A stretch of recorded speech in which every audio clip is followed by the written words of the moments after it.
Hi everyone, welcome to another episode of Data Dialogues. I'm Julien Redmond, General Manager at Certus Insight, and the host for the podcast. I recently had a chance to talk to Alan Loader from Central Queensland Uni and Bryan Thomas from WhereScape about Alan's journey at CQU and how they're using WhereScape to automate their Data Vault 2 data warehouse. The conversation was interesting, and I think you'll find it too. I think it's got some insights for the Data Dialogues audience that could be really valuable. So here's my conversation with Alan and Bryan. Alan, how about we start with you? Can you tell me a little bit about yourself and your role at CQU? Right, yeah. CQU is a dual sector university, so we teach vet and university courses with about 35,000 students across 16 campuses in Australia. So I joined business intelligence team at the uni straight out of university about 14 years ago. We've always been a small team, so I've worked in most of the areas of the BI development life cycle, starting as a report developer, moving into dashboard development and analytics, and now currently I am leading the ETL development here using WhereScape. Fantastic, that's great. And Bryan, maybe you can introduce WhereScape and yourself. Oh, sure. My name is Bryan Thomas. I'm a senior solutions architect for WhereScape. So I have been around the block a few times. I started off working on the space shuttle, working on trajectory design packages for that. I built my first data warehouse in the 90s for a large insurance company. It's kind of funny. I work for WhereScape now. I've been working for this for a couple of years. I design, help people go to the cloud with their warehouses or automate their current warehouses. So WhereScape is an automation tool. So we started off in about 20 years ago, and now we have like 800 customers around the world. So, yeah, great. Well, lots of experience in the room. Maybe I'm the least experienced, but that's okay. I'm asking the questions. So, Alan, maybe you can talk a little bit about the project at CQU and maybe what were the original challenges that you're facing that led to the decision to try Data Vault as a methodology. Mm-hmm. So a bit of history. At CQU in 2016, we changed our student system, which is where probably 80 or 90% of our data within the warehouse comes from. So we also changed the ETL tool we were using at the time as well. So we moved from Data Manager to SSIS. And because it was just really rushed, it was a last minute change. And it was just me doing the work of both maintaining the old warehouse and building the new one. We had several issues. So in 2017, we decided to move away from SSIS and go with WhereScape with the hope of automating much more of the process. So we've got left with, we implemented data stores from WhereScape and some Data Vault, but we ran into issues trying to maintain both. So our build times were getting a bit slow, that sort of thing. So early last year, we decided to move completely to a Data Vault 2.0 methodology. So we're currently in the process of finalizing all the features that we've had available in the old warehouse, which really comes down to we chose Data Vault because the main issue we had is that our sources don't capture history.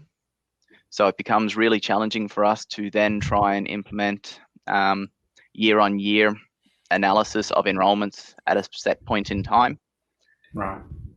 We also had a few systems that can be unreliable, so they have a habit of changing history. So at least with Data Vault, we can capture that as well. Yeah. So do you think it was WhereScape led to Data Vault rather than Data Vault led to WhereScape? Is that? I think it was a bit of both. The manager of the BI team at the time had used Data Vault at a previous employer, so he was familiar with it, and it was more so once we got more familiar with WhereScape, it was a better fit to go fully to Data Vault rather than a bit of both. Yeah, fair enough. And Brian, is that typical? Do you do you see customers coming to Data Vault first and then looking for WhereScape, or the other way around? Or what's kind of the typical reasons you see customers making those choices? Well, the typical reasons that I've seen is Data Vault first. So they go to something like Snowflake or something like that. They're going to the cloud, is a lot of that. And they want to go and modernize more than just their platform, but their schema as well, their design. So they start looking at Data Vault as a way to do that. And then they look and they Google Data Vault vendors, and WhereScape is literally the number one in the Google searches. That's what somebody told me yesterday, and they're like, right. You're the first one to come up. Perfect. That's good. So, Alan, can you maybe talk a little bit about how you've used WhereScape at CQU for that automation, and maybe some of the advantages you've actually seen by making that taking that direction, I guess? So I think the main part of automation we gain out of this is using 3D. You basically build the process of how you model a table. So it comes down to, you have a number of templates that you apply to the table that you want to model into a Data Vault.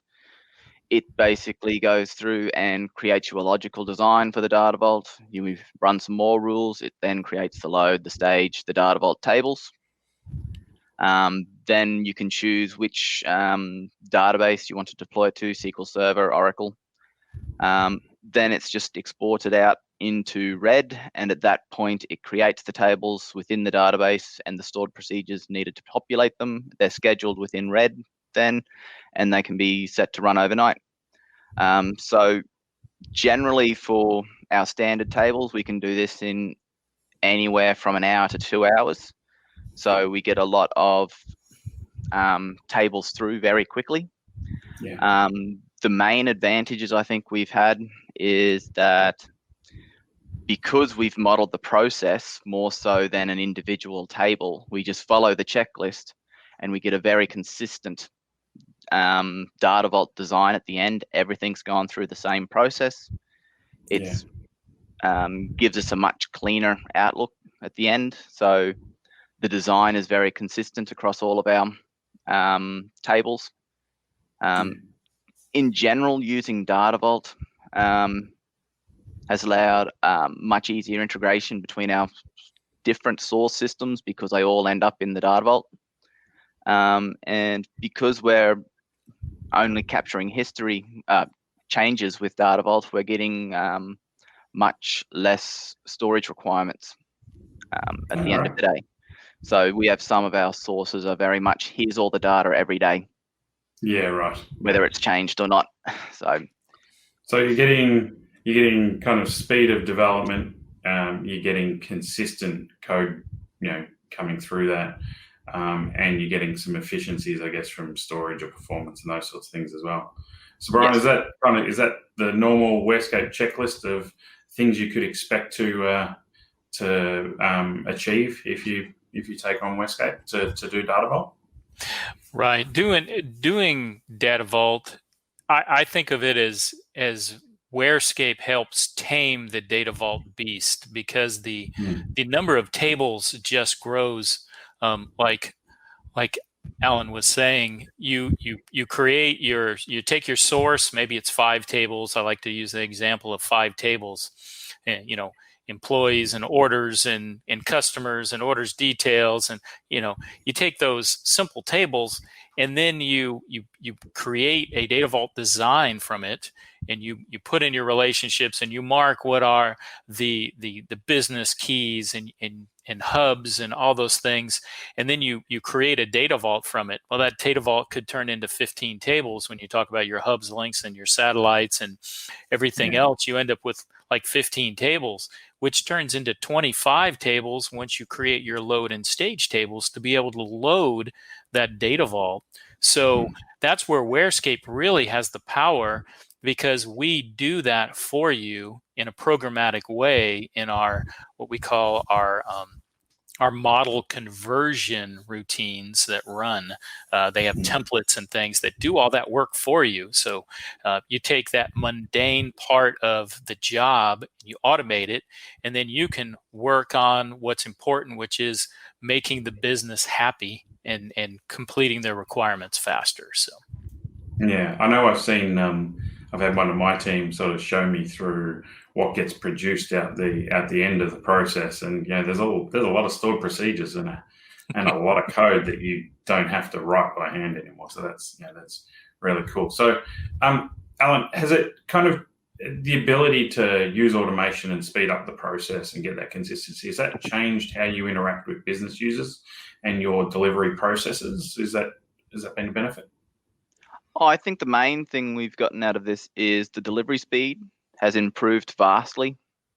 So we can get through tables quicker in the first place, and because it's just the same process over and over, until you're familiar with the process, you continue to get faster and faster. Once you start gaining that better understanding of how the templates or the model conversions work within 3D. Yeah. The other main one we've had is the business users can see a return on the time they've spent with us far sooner. Yeah. So we can prototype an initial design really quickly. We can then iterate development on it over and over again until we get something that they're happy with. So what's a typical time frame for you for kind of starting to touch some data to actually getting a prototype a business user could actually have a look at? So if we get, say, a report that has 3 tables within 2 days, I would be reasonably comfortable to say, then here it is in a Data Vault format. That's great. That's great. It's been a lot quicker than it used to be, I'm sure. So, as far as Brian, kind of team structure and development, delivery practices, and all of those sorts of things, do you see big shifts in your customers as they move to Data Vault and to automation? Is that something that the WhereScape sort of notices? Yeah, what we see is like Alan said, the projects get done a lot faster. So the teams go from they spend a lot less time writing code for those repeatable processes, and they spend more time producing code that actually gives their company that advantage in the marketplace. The biggest change is to agile development. So that's what Data Vault gives you. It's designed and written around this methodology. It really is about how you can make changes quickly, reduce the time to implement those business changes. So that's the biggest change to teams is you don't have to do as much of those mundane coding changes, over and over and over again, the same thing. We automate that for you. I think the team structure changes a bit as well. You kind of, you involve analysts or report writers. If you're getting something that a business user can look at in 2 days, you must be involving some business people then in that process, and so it certainly creates that feedback loop. Would you guys agree with that? Oh, absolutely, Yeah, absolutely. It is one of those things where we have had customers that tell us that they sit down and instead of taking and getting requirements from their business and then going off and coding it and coming back a week later and then saying, is this what you meant? They can sit down and prototype live with the customers right there with our tool, saying, is this it? Now, this is the report that comes out of this. Is this what you want? You can do that quickly with our tool. Yeah. Well, certainly with the improvements in visualization tools as well, BI tools, I think that you can do a lot of that kind of ad hoc stuff as well. So if you've got the data prepared and ready, it just becomes how you're going to look at it. So, Alan, you've been through this journey for quite a while now. What's the set of best practice tips that you might give someone who was embarking on a journey to build a new warehouse? I would think the main point is if you're using 3D, make sure you spend enough time getting the process right. So once you get the process right in 3D, everything else becomes a bit easier. So you're just deploying the finalized process to the database, As soon as you have a table to load, you run through the same steps you've run every other time. You have a new object within the Data Vault. And did you guys send people on Data Vault training when you started this journey? The manager of the BI team at the time went. We didn't, but we had all read through a couple of textbooks and that. But so that's one of our main learnings, would be to make sure that you're upskilling your staff. If you're going to Data Vault, everyone needs to understand a Data Vault. So even if they're not building it, they need to know how to query it. They need to know how to properly reference everything. Yeah, and I think we have a group of you guys coming early in the new year as well for more training. Yeah, great. So another thing would be, don't just jump in and start loading data. I think if you spend some time and look towards the future, what other systems do you have to load? So the hub tables are usually your integration points between source systems, so make sure that your keys are correct. Yeah. I've heard that one quite a few times from lots of different people. It's clearly important. So. And the other one that I think is really nice is we create satellites on views on all of our satellites that add end dates. So it's just from a business user perspective, makes it so much easier to query. Okay. So it might be simple, but they're templated out of 3D. We don't actually do anything. They're just deployed. Yeah. Every time we load a table, they're there automatically, and it's just the easiest feature to use. Yeah, beautiful. So, Brian, what would be your advice to someone considering this journey? Well, I would definitely recommend that you take the Data Vault 2.0 certification class. It really is an eye opener for Data Vault. You can read the book, but that book put me to sleep. And I'm a 20-year DBA, and I read DBA books. And so that would be the first thing I would say. And the next thing is, don't be afraid to jump in. Like you said, you can maybe not load your data, especially large amounts, but jump in with our Data Vault Express tool. The 3D part of that is an agile tool that you can go in and you can play around and try to determine what's the right design for your Data Vault. But like you said, if you get your hubs, if you get your business keys wrong, and that's what hashes are built on and stuff, it's kind of, it takes a lot to recover from that. But as far as playing with it and going and trying to create a Data Vault design, going, well, do I want this to be a link or a transaction and all these different things that you can just go in, click on a few buttons, change what the attribute type is for that field, and be able to change and say, oh, let's pull these out into a high rate of change satellite, or let's pull it out into a medium rate of change. You can pull your data out. Maybe you have requirements for security or medical data has to be pulled out, personal information. You can pull that out so easy with a click of a button. And I would just say jump in and get started with the modeling tool, our 3D tool, because you'd be surprised at what you can get done in just a few days. Definitely. Yeah, and thinking about, I guess, sorry, go on, Alan. Especially using the visual aspect of 3D, it just makes things so much simpler. Seeing it down on paper just makes things clearer. So would you guys agree then, maybe if someone's starting on this journey, do a pilot and actually have a play with the tools rather than on paper kind of, demos and on paper definitely. Exactly. And especially seeing it in the real world is much different to seeing it in the nice clean data sets you usually have in training. Yeah, sure. Yeah, dealing with all those curly bits that come through. So, Alan, where do you see the implementation going for you, and how's it going to help CQU going forward? In the short term, we're going to finish off getting feature parity with our existing warehouse, so moving everything into the new Data Vault 2.0 world. From there, we'll be looking at increasing the number of source systems we're integrating with. So at the moment, we're mostly covering just unit enrollment data. coming from our student system, but would like to move to the learning management system so we can ensure that the students are engaged, getting their work done on a week-to-week basis. We'd like to see network access data added into our area to ensure that our campus facilities are being utilized. And another interesting one that we've got a bit further in the pipeline is we're looking at adding some machine learning models. So currently we have one looking at predicting a student's likelihood to pass based on their history and their cohort. But other things that come up in that area are like looking at an application to determine if that student or potential student will likely enroll with CQU, and if they're going to enroll, are they going to be successful?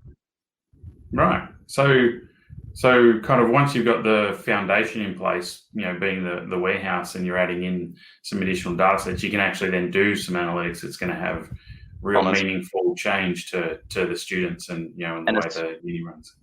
And especially with capturing all the history that the Data Vault does, developing these analytical models is much easier. You've got a much richer environment to train the models on. Wow, that's cool. That's good. Oh, I mean, anything that helps a student stay enrolled and actually pass their course is obviously a huge benefit, not only to them, but to the uni as well. So that's fantastic. Great. Well, look, thanks guys for joining me this morning and having this chat. It's been really good. Well, this afternoon for you, Brian. Thanks for joining later in the day. Very early morning over here. But yeah, look, I really appreciate it. And thanks for your time. You're welcome. No worries. Thanks for listening.